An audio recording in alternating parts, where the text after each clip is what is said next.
This is a production of South Dakota Public Broadcasting.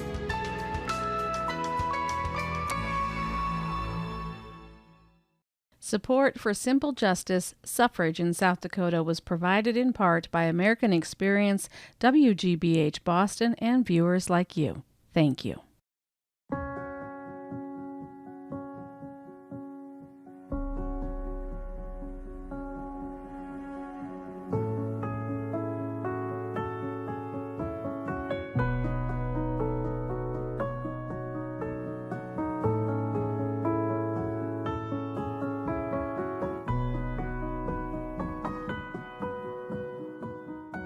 Dakota Territory was organized in 1861 out of portions of the Nebraska and Minnesota territories. The federal enabling legislation provided for an appointed governor and the establishment of a bicameral legislature consisting of a 9-member council and a 13-member House of Representatives. The territorial legislature first convened in 1862. They filled administrative posts, drew county and voting district boundaries, and established election protocols. They first considered women's suffrage 6 years later, when a House member named Ennis Stutzman introduced a bill allowing full suffrage rights for eligible women. The 1868 suffrage proposal would have enfranchised women who were white and not married to an immigrant. If a woman's husband wasn't eligible, neither was she, regardless of race or where she'd been born. Some observers of the legislature thought the proposal was a publicity stunt or a sarcastic joke. But Stutzman had the notion that more women would move to Dakota Territory if they could vote. There's no real evidence saying, yes, I was a woman suffragist. He was a Democrat. He wasn't a Republican. Is this something that was designed to, curry favor with the Republicans who were dominant? We just don't know. Stutzman's bill passed the House, but didn't pass the Council. Dakota Territory's chance to become the first in the nation to recognize full suffrage for women came and went when Wyoming Territory passed a full suffrage bill in December of 1869. 10 years later, the territorial legislature considered a new full suffrage bill brought by Captain Nelson Minor of Vermilion. The 1879 bill passed the council. The House rejected it, but gave pro-suffrage advocates a partial victory by passing a law that allowed women to vote in school district meetings.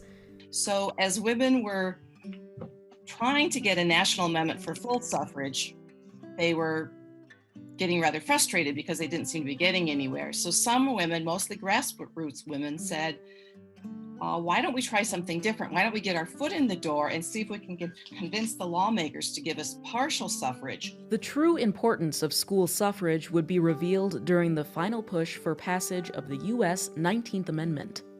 We tend to think that women only got the vote in 1920. That was the first time women went to the polls. But in point of fact, in 1900, there were 25 states where women could vote in school elections. By 1919, there were 15 million women in 32 states. I call it the forgotten piece of history, is that women had experience going to the polls. It's just that it was limited. The people of Dakota Territory began working more vigorously towards statehood during the 1880s. When the first state constitutional convention was held in Sioux Falls in 1883, some delegates were eager to take a stand on alcohol prohibition and women's suffrage. Others felt that authorizing prohibition and full women's suffrage was dangerous. They didn't want to endorse policies that some in the U.S. Congress might consider radical or even controversial. And Congress had the last word on granting statehood. The Congress could reject a state constitution if they didn't like its provisions, right? And so some people said, let's not, hurt our chances in any way. Let's just offer a constitution that doesn't raise the issue. In the end, the U.S. House of Representatives rejected South Dakota's 1883 statehood petition, but the denial may have had more to do with politics than policy. Democrats controlled the House at the time, and they knew that South Dakota, with its strong Republican majority, would certainly have sent Republicans to Washington. The Dakota Territorial Legislature next considered women's suffrage in 1885. Major John Pickler of Fauq County sponsored the measure. Pickler was a Civil War veteran and lawyer who'd previously served in the Missouri and Iowa legislatures. He brought the question of women's suffrage before the Dakota legislature as a matter of pure principle. I introduced the bill really without consultation with anyone or without knowledge as to the sentiment of the members upon the question. I have had my convictions since my college days that simple justice demands that women should have the ballot, and in this opinion I am warmly seconded by my wife, who desires the vote, as I think all sensible women should. The Pickler suffrage bill passed both houses of the legislature, only to be vetoed by Territorial Governor Gilbert Pierce. Pierce said he wanted a longer debate, and he wanted a territorial referendum on the question of suffrage. He later publicly said that he regretted the veto. When he died in 1901, Susan B. Anthony was still extremely upset about it, because as far as she was concerned, he cost women the right to vote in Dakota Territory. The near passage of Pickler's 1885 suffrage bill was the last best hope for women's suffrage advocates in Dakota Territory. It's a lot easier to enact women's suffrage during the territorial period than during statehood, because you don't have to have a vote. There doesn't have to be a vote. It's the legislature and the governor making the decision. But the defeat by veto of the Pickler bill, if nothing else, ensured that the question of women's suffrage would be discussed at length during the next state constitutional convention scheduled for later that year. Oh dear, what can the matter be? Women are wanting to vote. Women have husbands, they are protected. Women have sons by whom they're directed. Women have fathers, they're not neglected. Why are they wanting to vote? Some members and supporters of the Women's Christian Temperance Union were also active in the suffrage movement, but that dual allegiance among activists and the idea of linking the two issues proved to be extremely divisive over time. The list of men and women suffragists in South Dakota includes dozens of individuals from all over the state. Matilda Jocelyn Gage came to Aberdeen, South Dakota from Syracuse, New York during the 1880s. Gage was among the best-known and most radical suffrage activists of the day. Matilda was a person who didn't like to compromise. She had her values, and she believed that human beings had inherent rights, and that it was up to her to teach the world about it. She was an absolutist and generally unwilling to compromise her principles. First of all, she believed in equality for all, and votes for all. She included people of all races and religion and education levels. She included immigrants who didn't even speak English. She thought rights were rights for every human being. So that was very radical. Susan B. Anthony and Elizabeth Cady Stanton did not think that way. She came to Aberdeen because all of her children had moved there, believing they'd find a better economic climate than they'd enjoyed in New York. So, yeah, so she was there for 5 or 6 years for long stretches of time. And she wrote public letters to the women of what would be South Dakota, saying, let's get women into this Constitution, let's do it. She wrote to all those legislators. That failed, and South Dakota didn't come around for quite a long time after that. John and Alice Pickler came to Dakota Territory in 1883, staked their homestead claim, and helped found the town of Fauqton. John Pickler set up his legal practice and ran the local land office. Alice Pickler was a well-known suffragist and prohibition advocate active in the Women's Christian Temperance Union before coming to Dakota Territory. The Picklers were the power couple in South Dakota politics, but John Pickler's advocacy of women's suffrage earned him the scorn of some in the anti-suffrage, anti-prohibition camp. He was dubbed Susan B. Pickler. And so he's being ridiculed and he's being feminized in the press because he supports women's suffrage. John Pickler, sponsor of the nearly passed 1885 suffrage measure, was elected as South Dakota's first U.S. congressional representative. The friendship that John and Alice Pickler had forged with Susan B. Anthony during the 1880s grew stronger after they moved to Washington, D.C. Anthony also visited and stayed with the Picklers at their Fawkton home on several occasions and for several days at a time. The 1894 house is now a museum. Alice Pickler remained active in the pro-suffrage movement throughout the 1910s and lived long enough to see the passage of South Dakota's Amendment E and the U.S. 19th Amendment. Marietta M. Bones of Webster became a high-profile and controversial figure in women's suffrage politics shortly after coming to Dakota Territory with her husband, an appointed district judge.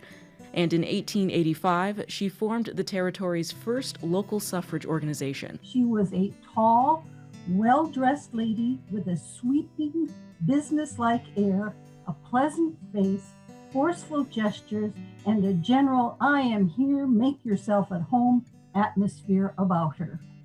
And I think that just really captures this woman. She was decisive, she was full of energy, and she brought all of that to her causes. And she had many causes, not just one.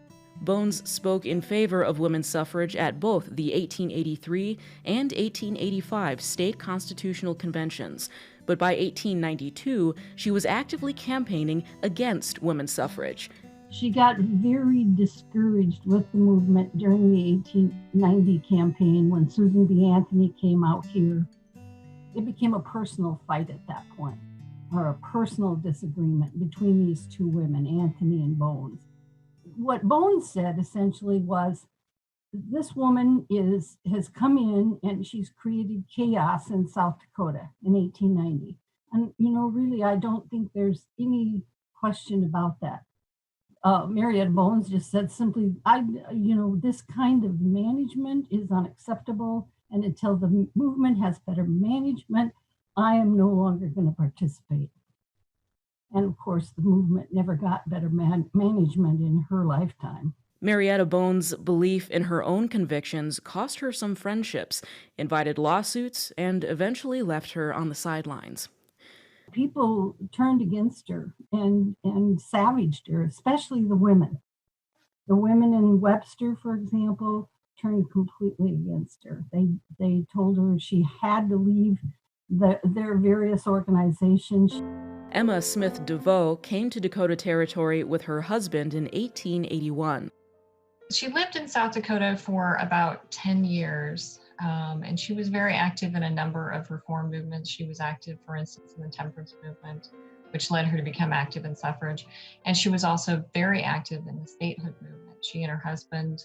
But in terms of suffrage, she really had a huge impact. First of all, Susan B. Anthony came and lived with her and her husband in Huron for a period of time during the campaign. Her home was actually headquarters for the South Dakota Equal Suffrage Association. So that's a huge component to the suffrage story in South Dakota. DeVoe was an excellent speaker and a highly effective fundraiser with a style unlike other women suffragists of the day. And she realized that you can't dress in an extreme manner. You can't look extreme. You sort of have to be mainstream to appeal to people. Otherwise, you're going to have a negative impact upon the cause that you're working for. An economic downturn caused their business to fail, and DeVoe and her husband left South Dakota. They moved to Washington State. Emma DeVoe's suffrage work there helped secure that state's women's suffrage amendment in 1910. Mabel Ruman of Deadwood was a prominent suffrage activist in the Black Hills. She was married to Paul Ruman, one of Deadwood's founding fathers. Ruman knew that she needed a different approach and a different kind of argument for the men of the Black Hills. Organizers, especially in the early years, saw the Black Hills as maybe a slightly different kind of population to campaign in front of. And I think that there's a number of close communities, yet they're difficult to get to. I think the economies in the hills are different, and that can affect things like fundraising and campaigning. So I do think the Black Hill suffrage campaigns probably took on a slightly different character than those elsewhere. Several Native American women worked for women's voting rights. Jane Waldron held several state-level appointed offices and served as a secretary of her local suffrage organization. I would say the three that I look at in my research that are very prominent are Gertrude Bonnen, or Zitkala-Sa, the Yankton Lakota, a woman named Marie Bottineau Baldwin, who was a citizen of the Turtle Mountain Chippewa Band. And then the third woman is a woman named Laura Cornelius Kellogg, who's a Wisconsin Oneida. And all three of them were very prominent on the national scene and in national Native organizations, especially the Society of American Indians. What motivated Native women to argue for a cause that might leave them out? They talked a lot about the treaty rights and were very concerned about land rights.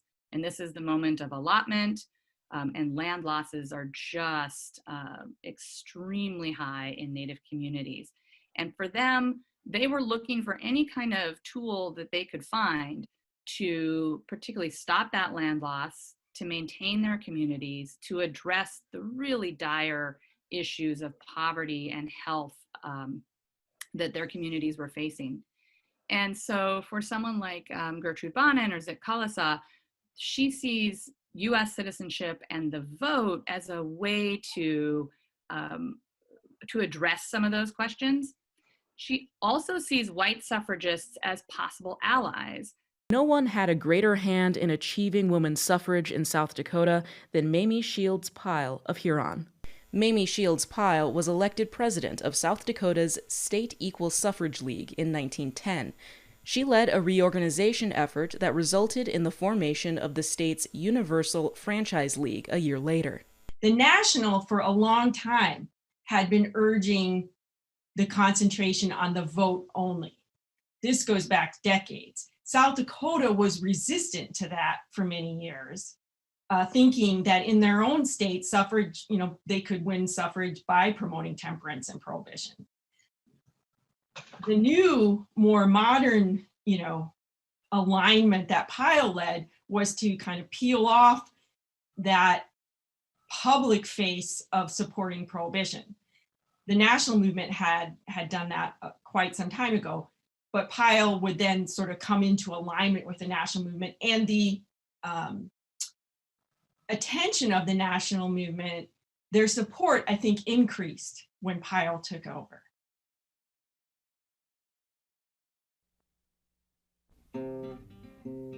If the men should see the women going to the polls to put down the liquor traffic, need it vex their souls. If we're angels as they tell us, can we once suppose that all the men should frown on us when going to the polls? Arguments both for and against women's suffrage were hotly debated by delegates attending the Second State Constitutional Convention held in Sioux Falls in 1885. Women argued that they had the constitutional right. They were human beings. They still looked to natural rights law that said, as a human being, I have the right to vote. The women who were anti-suffrage had two major ideas that militated against suffrage, I guess, if you wanted to say it that way. First of all, they believed that men and women were very different and had different roles and responsibilities in society. Nature or God, whichever you choose, or both, had created men and women differently, and they had duties to perform that were addressed by their sex or gender, as we might say more today. The thing that they argued about the most, however, or that they insisted on, was that just because men and women were different did not mean that women were somehow inferior to men. Women's Christian Temperance Union and the suffrage women worked together all the time. And of course, what were people to think? But if the suffrage women are working hand in hand with the WCTU, women are going to vote against liquor. The decades-long policy of alien suffrage, letting non-citizen immigrant men vote if they had filed so-called first papers declaring their intent to seek citizenship, was as important as alcohol prohibition in the story of women's suffrage in South Dakota. It's not just that women should have the right to vote because they're equal or because they love their families and can protect their homes with the vote. Those are all arguments that suffragists will use, but South Dakota has this unique context in which alien suffrage and these non-citizen voters will really captivate people's attentions, especially over time when we start to see really deep nativist sentiments build. Delegates to South Dakota's final constitutional convention in 1889 upheld the 1885 amendment that required a statewide vote on women's suffrage. But they also added a proposal to authorize full suffrage for Native Americans. It becomes sort of a conversation in the papers and among white suffragists about white women versus Indian men. You know, who's going to get the vote? And Native women kind of fall out of that equation. They don't, because they sort of, cross both of those lines and those intersect, but they're not part of the conversation. It really becomes this question of pitting white women against Native men. Not all Native people wanted US citizenship and the rights, including suffrage, that came along with it, because they were arguing for sovereignty for their own nations. So in some ways it was seen as evidence that you had given up your tribal sovereignty. So many people and many tribal governments were hesitant to argue for it. South Dakota's male voters rejected the women's suffrage amendment by 20,000 votes. The Indian suffrage amendment was also defeated. The Prohibition Amendment stood. South Dakota would enter the Union as a dry state. Under pressure from the liquor industry, the legislature asked voters to consider repealing the Prohibition Amendment in the 1889 Constitution. In 1896, the voters did just that. In 1916, the legislature referred 2 constitutional amendments to the men of South Dakota. One would restore alcohol prohibition, the other would recognize full women's suffrage. The Prohibition Amendment passed. The suffrage amendment failed. And people have puzzled on that. And in many ways, it's not just that women's suffrage was maybe still a little less popular. At that point, it's this idea that we not only endorse prohibition, we endorse a broad set of reforms that will remove corruption and vice. Pro- and anti-suffrage groups had been fighting one another for decades before World War I set Europe on fire in 1914. When the United States entered the war in 1917, pro-suffragists stoked anti-German sentiments. The messaging is very clear. These Germans do not want women to vote. And it's not just because they might not think women should vote, it's because they don't necessarily believe in the democratic process. They don't necessarily believe in American values. It's World War I. Germany and the Germans are going to become our enemies. Their nefarious plots in Europe, they're going to start bringing them to the United States. The 1917 state legislature referred yet another women's suffrage amendment to a vote of the people in an election set for November of 1918. Amendment E was the 6th referendum on women's suffrage since 1890. The addition to the 1918 ballot of a measure that would repeal the so-called Alien Suffrage Amendment was the result of a clever political maneuver crafted by Governor Peter Norbeck. Meetings between Norbeck and Mamie Shields Pyle suggest that Pyle was more than simply aware of what Norbeck was doing. Governor Norbeck calls the president of the league in and says, we want to change the referendum passed by the legislature in 1917. We want to add a clause to it that also makes citizenship the main qualification for voting. And he takes this women's suffrage bill and he adds a clause. And he says, so the bill reads now, women can vote, right, this first part, and anyone who is voting on this alien suffrage clause, anyone who has not completed the naturalization process, the full 5-year process, they cannot vote. And so what's fascinating to me is it changes everything about this campaign. It's not unusual for lawmakers to mix issues in bills they refer to a public vote, but South Dakota voters have rarely, if ever, been offered such a stark contrast at the ballot box. South Dakota's male voters approved a women's suffrage amendment to the state constitution in 1918. The U.S. Congress approved the 19th Amendment to the U.S. Constitution on July 4, 1919. When the time came to vote on ratifying the 19th Amendment, something happened here that had never happened before regarding women's suffrage. The vote to ratify was unanimous. South Dakota became the 21st state to ratify the amendment on December 4, 1919. The amendment was certified on August 26, 1920. Simple justice had been achieved, but it wasn't equal justice. The 19th Amendment did not enfranchise all women. We also have to acknowledge that. It enfranchised white women. So it's not perfect, right? I think if we create this sort of mythic image of suffrage, we miss the realities of it.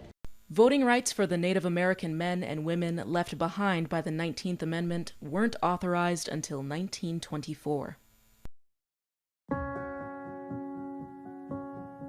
It's difficult to say if South Dakota's newly enfranchised women voters had an immediate impact on state politics. 3 years after women got the vote, Gladys Pyle, the daughter of Mamie Shields Pyle, became the first woman elected to the State House of Representatives, where she served until 1927. Pyle served as South Dakota's Secretary of State from 1927 to 1930. She became the first woman elected to represent South Dakota in the U.S. Senate in 1938. She was elected to fill the vacancy left by Peter Norbeck, who died while in office. Stephanie Herseth Sandlin became the first woman to represent South Dakota in the U.S. House of Representatives. So I remember feeling so honored and so grateful that late night when it became clear I had squeaked out a victory in the special election and traveling to Washington for my swearing in and thinking about all of the women who had helped me, women on both sides of the aisle. But then all of my peers across generations of women all over the state, along the ideological spectrum, who helped organize and work so hard to help me get there, to represent women in South Dakota, to offer that voice, to break that glass ceiling. It was an extraordinary time, an extraordinary moment. Kristi Noem, who succeeded Stephanie Herseth Sandlin in the U.S. House of Representatives, was elected as South Dakota's first woman governor in 2018. This year marks the 100th anniversary of women gaining the right to vote here in South Dakota and across the country. I am so incredibly grateful for those who did the work to ensure that we all get the chance to vote and participate.